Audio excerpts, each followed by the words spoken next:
High inventory levels at the end of last year saw sellers hoping a buyer would come along, putting buyers in the driver's seat. With prices still going up, is that about to change? I'll break it down for you in my January market update.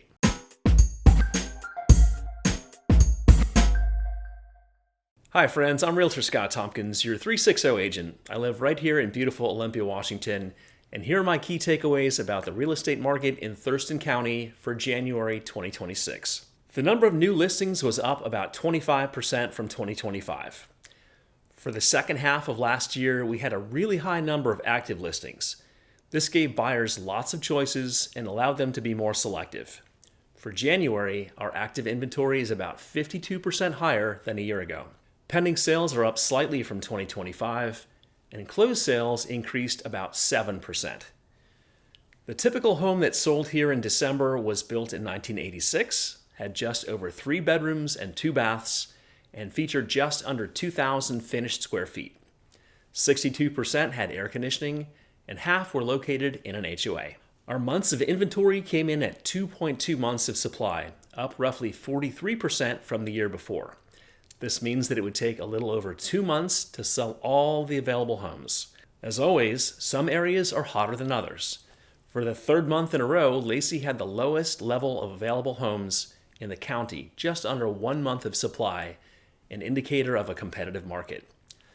On the other end of the spectrum, South Thurston, I see you, Tenino, had 6.5 months of supply, placing it in buyer's market territory. Sellers in December accepted an offer in 55 days, close to the 51 days we saw in November, but almost 3 weeks longer on market than a year ago. This month, about 47% of buyers used conventional financing, 14% used FHA financing, 12% paid cash, and 23% used VA loans. Homes this month sold for 1.2% below the listing price, but as the market picks up steam, I expect homes will start commanding offers closer to the listing price. This is not the case across the country, but here, home prices continue to increase.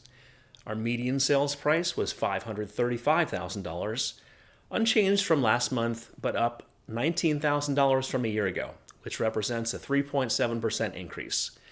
Remember that median is the middle price where half the homes sold for less and half sold for more.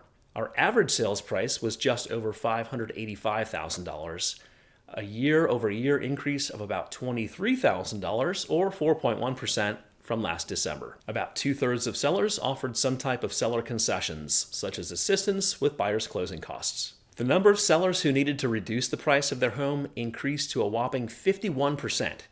I attribute this to the fatigue that a lot of sellers were feeling in the sluggish market we saw in the final 4+ months of last year, where sellers were hoping to attract an offer before year end. And 51% is the highest this number has been in the year and a half that I've tracked it. So if you're a seller who's needed to reduce the price of your home, you're not alone. The median price reduction for homes that needed them was about 4.6%, so a typical total price reduction would be a little over $24,000 in our market. Now let's take a look at how hot the market is by looking at several of my favorite stats.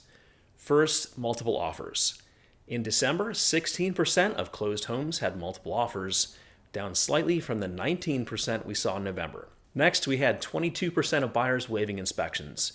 Remember, I recommend not doing this. Opt for a pass-fail inspection instead. Lastly, only 3% of buyers use an escalation addendum, a tool that automatically increases your offer to beat other buyers.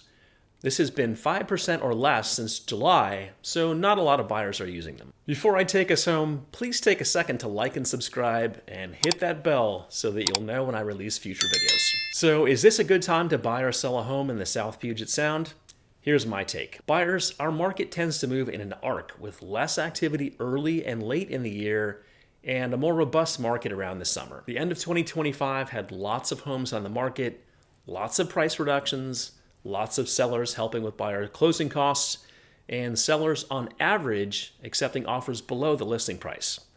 I'm actually really surprised to see that over half of sellers this month still had to do price reductions, but I don't think that's going to last. We've had lots of talk about interest rates coming down this year to around 6% or a bit less, and we're actually close to that right now. I'm seeing signs that the market here is picking up steam, and when it does, I think we're going to see a surge in demand and competition from other buyers, which is going to do what it always does: put upward pressure on prices and make buyers feel like they have to make stronger offers, for example, by waiving inspections, asking for less help with closing costs, assuring the sellers that you won't ask for repairs, and more. If I were planning to buy this year, I wouldn't wait. Conditions are still favorable to buyers, but I would hate for this opportunity to slip away from you. If this is your year to buy, let's talk strategy now. And check out my 7-video series on how to buy a home in Washington. Sellers, I think you're almost out of the woods with the challenging market you've faced over the past 5 months or so. We're into the new year, so sharpen your pencil, get your to-do items and home repairs in motion, maybe consider a pre-inspection, and do it now so that you're fully market ready as spring approaches. If you'd like to show me your home so that I can give you the most accurate market analysis, let's get that set up. I think your patience is about to be rewarded. I hope your new year is off to a fabulous start.